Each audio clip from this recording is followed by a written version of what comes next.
thinking about whether to go straight into graduate school after your undergraduate degree or maybe doing something else before, the main factor to consider is what type of graduate school are you considering and what are your career goals, right?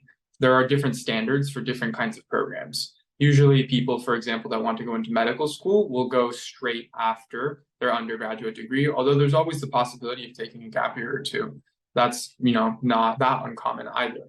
But when you're considering something, for example, like a competitive MBA program or maybe law school, lots of people will opt to go work first for a couple of years before applying into the programs because many of these programs want to see some sort of work experience on your end.